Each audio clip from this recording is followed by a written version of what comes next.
तो सबसे पहले देखिए एन इम्पोर्टेंट रूल,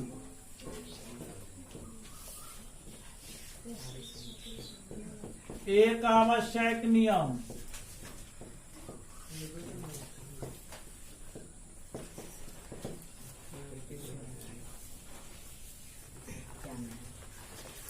यदि श्रेणी ए plus D, A plus 2D, A plus 3D dot dot दिया गया हो तो इनके दो या दो से अधिक पदों का गुणनफल, पदों का योगफल या गुणनफल लेने में काफी मुश्किल होती है, काफी मुश्किल होती है।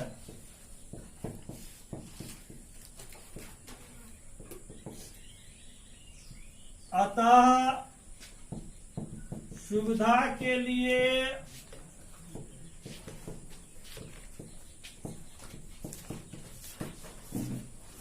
निम्नलिखित लेना चाहिए। अतः सुविधा के लिए निम्नलिखित लेना चाहिए।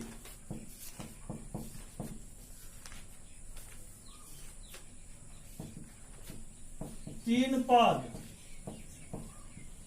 पद यदि लेना हो A minus D, A plus D, या फिर X minus Y, X plus Y, या alpha minus beta, alpha plus beta,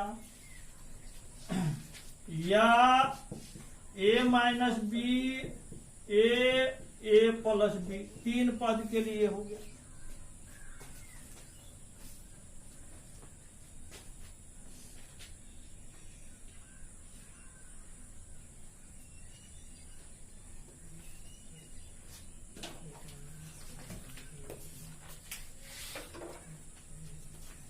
दूसरा नंबर, चार पद यदि लेना हो, चार पद या चार संख्याएं, ये सब एक ही होगा, सो दिमाग में रखिएगा। तो चार पद ए minus 3D, A minus D, A plus D, A plus 3D, ये चार पद के लिए हो गया। पांच पद यदि लेना हो तो पांच पद के लिए ए minus 2D, A minus D, A plus D, A plus 2D, ये पांच पद के लिए हो गया। ठीक है। वैसे आपकी किताब में आपको तीन पद या चार पद ही पढ़ना रहेगा। एनसीईआरटी में वो दे दिया था 7 पद के लिए, जो हमका लिखी दिए हुए थे, समझ गए। तो 7 पद के लिए हो जाएगा वही मतलब ए प्लस 3D, ए प्लस 2D, ए प्लस डी, ए माइनस डी, ए माइनस 2D, ए माइनस 3, समझ गए। जो कल हम बता दिए थे।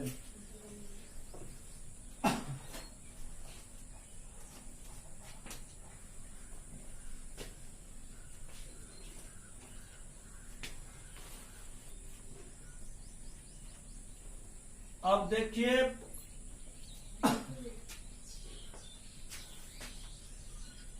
समांतर माध्य,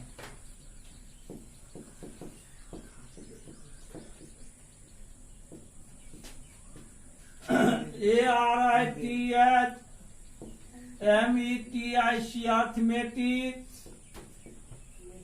मीन,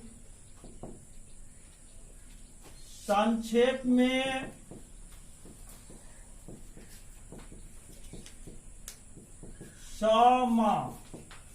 समांतर माध्य,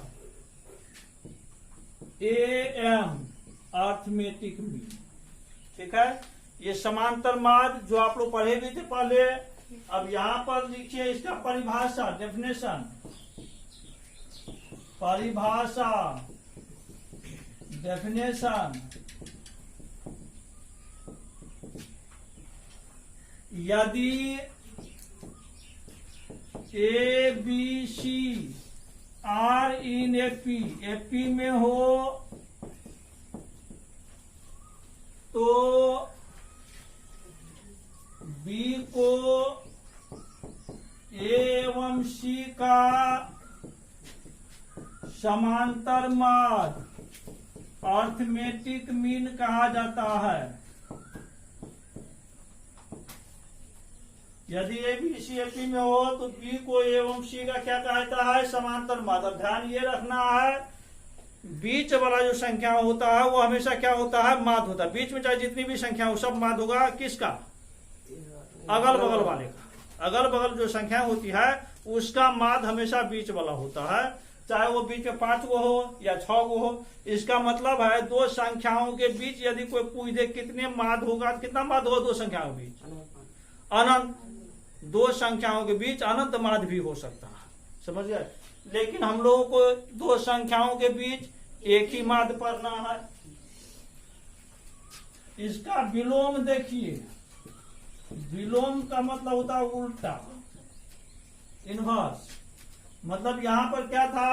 ए बी सी पहले से पी में है तो बी को ए एवं सी का क्या कहेंगे? समांतर माद कहेंगे, यही ना। यदि बी ए एवं सी का समांतर माद हो तो ए बी सी, मतलब बी कहां बीच में आ गया तो ए बी सी किस में होंगे? एपी में, समांतर श्रेणी में। एपी में, इससे पहले एपी में था तो बीच वाला माद हो गया। यदि बी एवं सी का समांतर माद हो तो जो माद होगा उसको हम लोग बीच में डाल देंगे। इसी प्रकार यदि ए बी सी डी ई, दे दीजिए। यदि A B C D E F AP में हो या एपी में है, एपी में हो तो बी सी डी ई को बी सी डी तथा ई को किसका माद कहा जाता है? ए एवं एफ का समांतर माद कहा जाता है।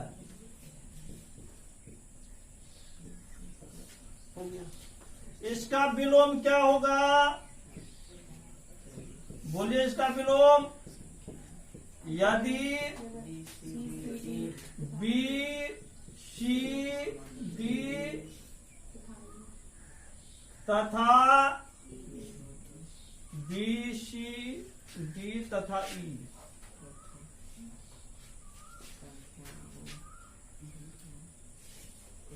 ए एवं एफ के बीच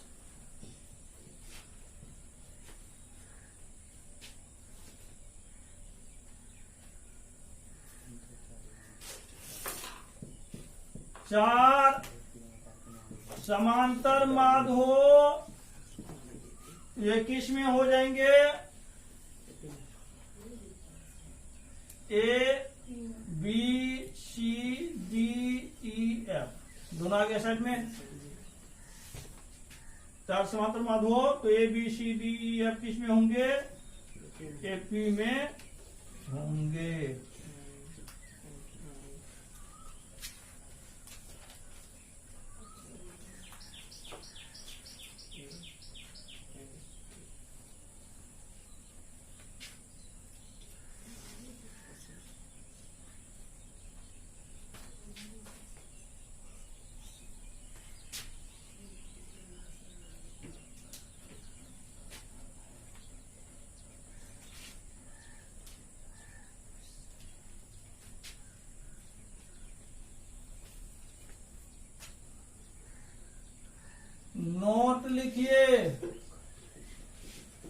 यदि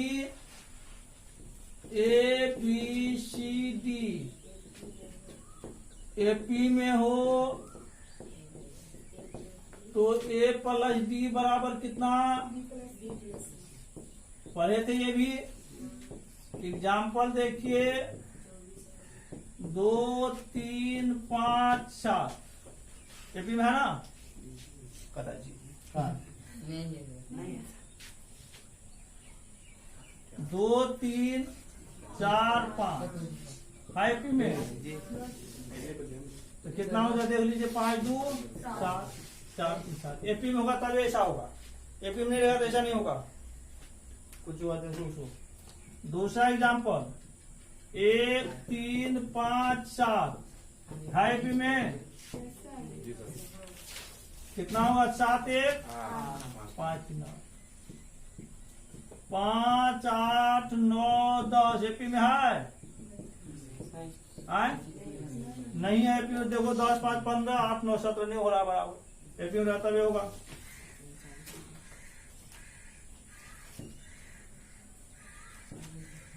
हाँ एपी में देख लीजिए 14 5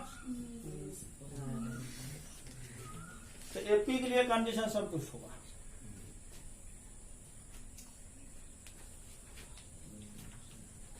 अब एक थ्योरम हम लोग पढ़ेंगे। इसमें 2 थ्योरम हो गया ना चैप्टर में। तीसरा थ्योरम देखिए थ्योरम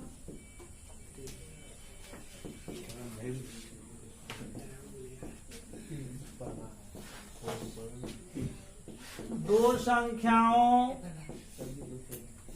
के बीच एक समांतर मार्ग ज्ञात करें। दो संख्याओं के बीच एक समांतर मार्ग ज्ञात करना है। ठीक है। अब देखिए हम माना कि दो संख्याओं ए एवं बी के बीच एक समांतर मार्ग ए है। ये ना तब यहां पर समांतर मार्ग ये है तो जैसे जो मार्ग होगा वो दो संख्याओं के क्या होता है बीच में आ जाता है। इसीलिए कितना हो जाएगा ए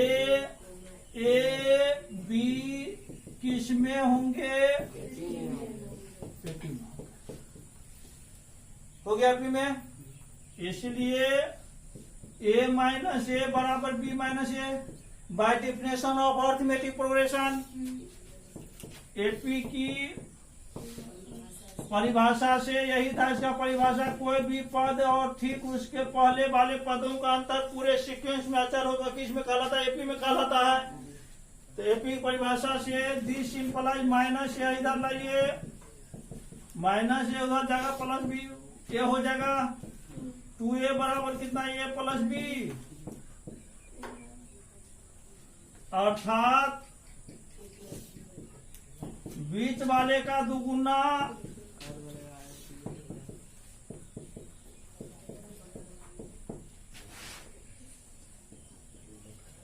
अगल बगल वाले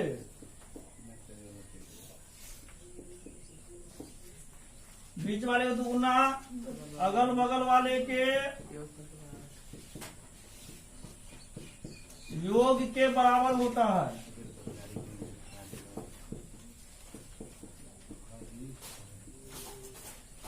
हो गया योग के बराबर।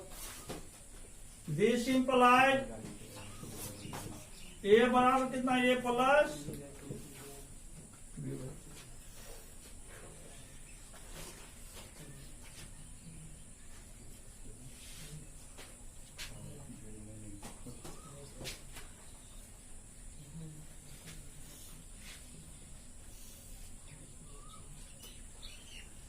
एग्जाम्पल देखिए एग्जाम्पल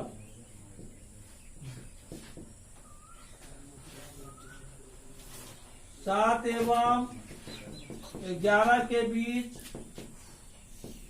एक समांतर मार्ग ज्ञात कीजिए।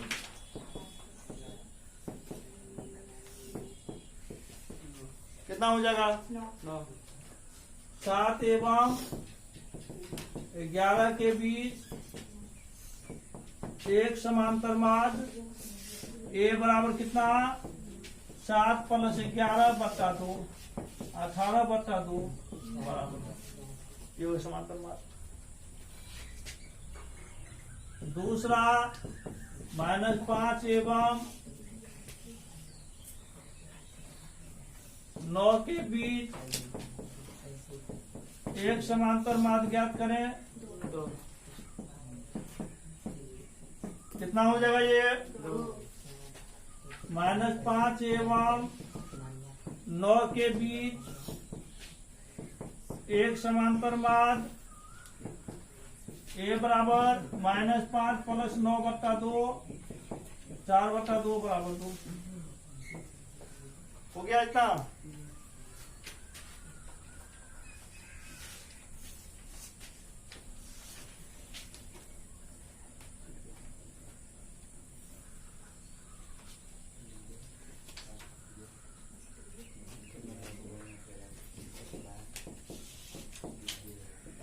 सिरे के गुण properties of an AP properties of an AP सिरे के गुण।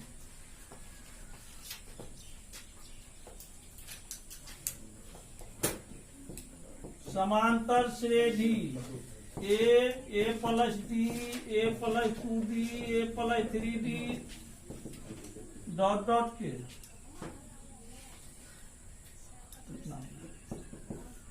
समांतर श्रेणी ए + D A + 2d A + 3d A + 4d dot में कोई भी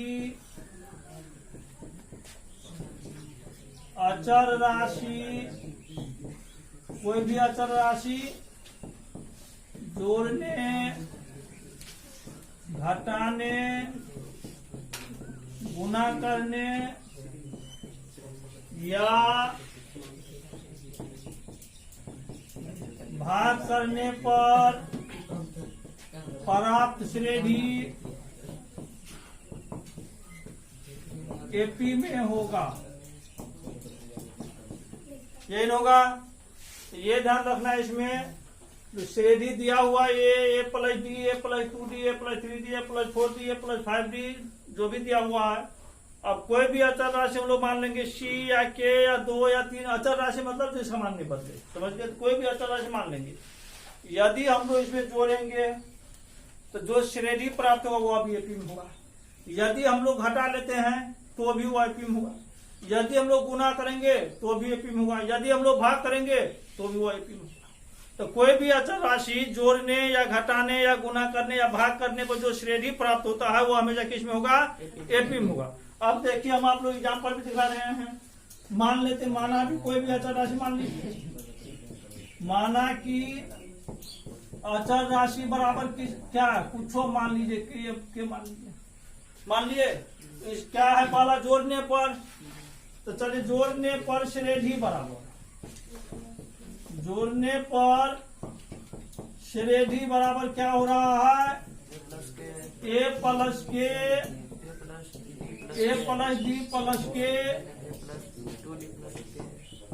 ए + 3d + के फिर हुआ। अब क्या है जो एपी में होगा, ये हम लोग कैसे पहचानेंगे एपी में होगा कि नहीं होगा? कैसे पता चलेगा ये एपी में है कि नहीं है?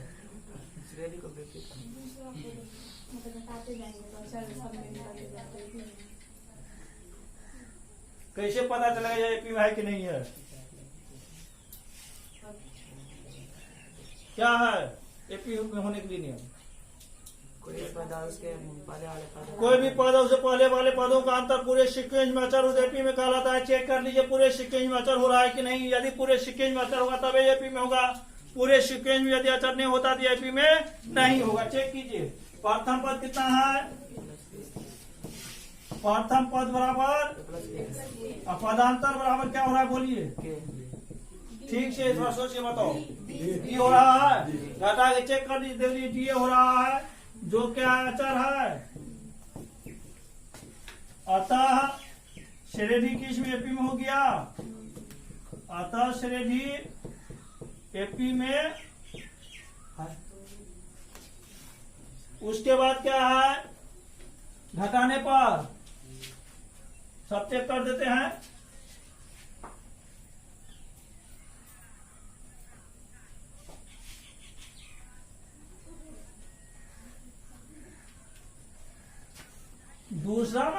दूसरा नंबर घटाने पर श्रेणी बराबर क्या होगा बोलिए, बको जल्दी। ए माइनस के, ए प्लस बी माइनस के, ए प्लस 2b माइनस के, ए प्लस 3b माइनस के, यही ना। अब प्रथम पद कितना होगा ऐसा बोलिए, प्रथम पद बराबर ए माइनस के पदांतर कितना, पदांतर डी हो रहा है डी, जो क्या है अच्छा साथ में देखिए घटाए चेक कर लीजिए, कोई भी पद और ठीक उससे पहले वाले पदों का अंतर पूरे सीक्वेंस में डी ही हो रहा है। इसका मतलब एक इसमें हो गया, एपी में हो गया, जो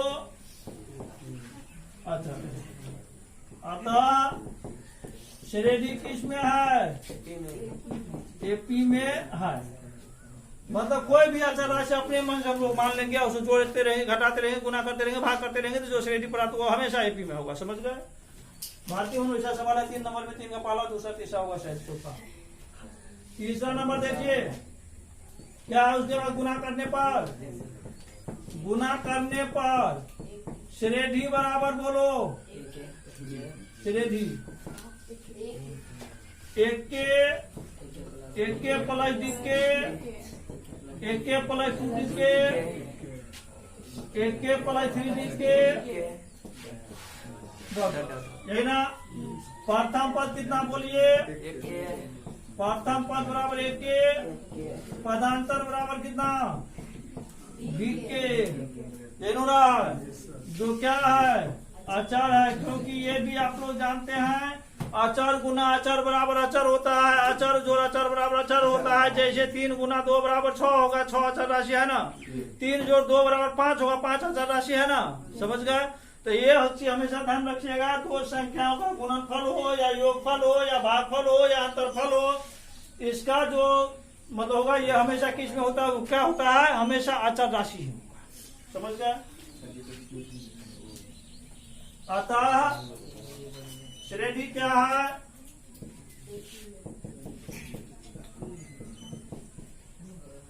एपी में। चौथा नंबर क्या है, भाग करने पर श्रेणी कितना होगा, ए बटा के प्लस डी बटा के, ए बटा के प्लस 2d बटा के, ए बटा के प्लस 3d बटा के, ये सोल्यूशन भाग लगा दिए हैं। प्रथम पद ए बराबर कितना, प्रथम पद बराबर ए बटा, अब पदांतर बराबर डी बटा के, जो क्या है अचर है।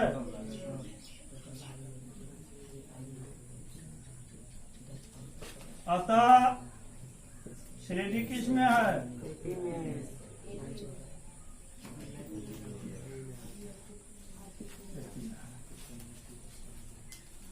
समझ गए।